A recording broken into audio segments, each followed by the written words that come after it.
Nå høsten her for alvor. Med mørke, regn og stearinlys. Jeg merker at jeg føler et større behov for å gjøre det fint rundt meg inne. Klargjøre hiet mitt kanskje, for vinteren.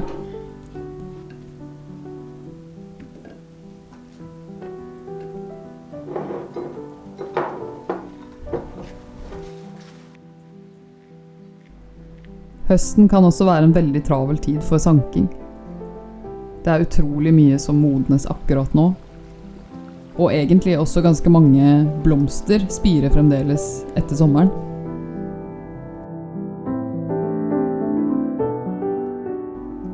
I denne videoen tenkte jeg å fortelle litt om forskjellige ville vekster som jeg sanker nå i september. Og det første du tenker på kanskje sopp eller blåbær. Men det faktisk ikke det jeg sanker mest av akkurat nå. Jeg har laget en video om blåbær og andre gode bær fra skogen, som du kan se ved å trykke på linken i videoteksten under. Men i denne videoen så skal vi se på noen bær og planter som du kanskje ikke har pleid å sanke. Alt sammen også sanket i mitt nabolag, på en tur som tok meg kanskje 1,5 time.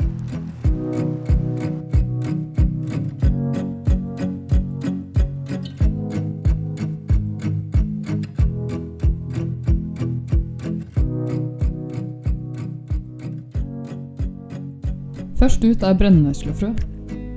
De inneholder mange vitaminer og mineraler, blant annet B-vitamin, natrium og jern. Jeg bruker dem på samme måte som jeg bruker vanlige frø, i bakst, knekkebrød og lignende. Jeg høster frøene når de begynner å henge ned langs stilken og ikke stå rett ut, sånn som her. Jeg lar frøene ligge utover et brett og tørke til de helt gjennomtørket. Deretter siler jeg den gjennom en hønsenetting eller en sil for å bli kvitt de siste brennhårene.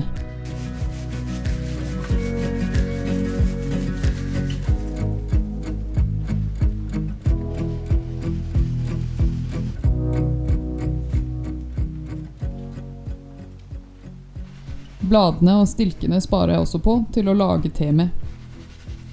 Bladene på brenneslen nemlig også veldig næringsrike. Og den har hatt utrolig mange bruksområder opp gjennom tidene. Du kan lære mer om det her i min tidligere video om brennesle.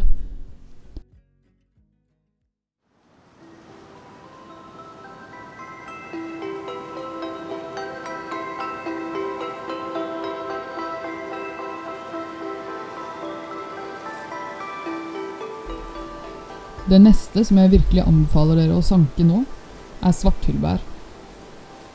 Du har kanskje fått med deg at svarthyllblomst gir god saft. Det gjør bærene også. Bærene på svarthyll må ikke spises rå. Det veldig viktig at de blir varmebehandlet. Frøene inni bærene bør også siles vekk, og stilkene bør fjernes.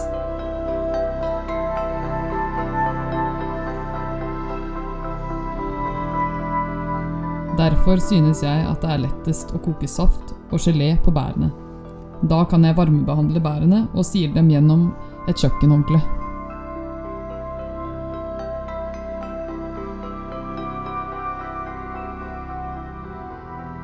Svarthyllen har i tillegg en lang historie som medisinsk og magisk plante.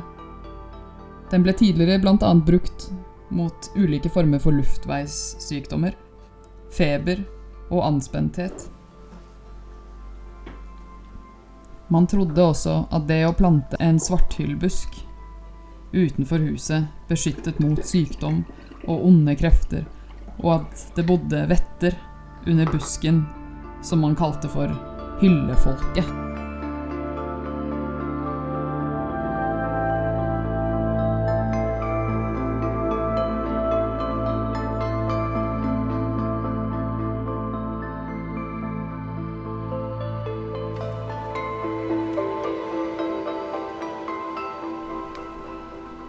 En annen fin medisinsk plante du kan sanke akkurat nå, og som du må skynde deg å sanke hvis du skal rekke å sanke den før den visner, er røslingen. Plukk noen blomster og tørk de på et brett til de er helt tørre. Da faller de små knoppene av, og du kan putte de i et glass og bruke det som te gjennom vinteren. Te av røsling har blant annet vært brukt som et slags innsovningsmiddel, og har også vært brukt mot plager som urinveisinfeksjon.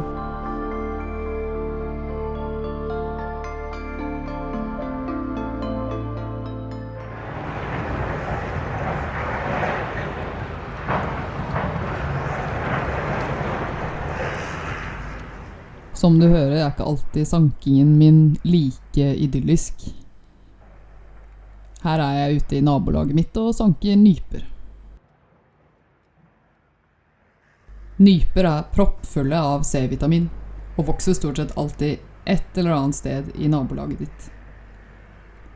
Skal du spise de, må du ta ut frøene fra innsiden av nypene, og det kan du gjøre ved å koke de og sile de, eller ved å fryse de og dele de i to og pirke ut frøene mens nypen er frossen.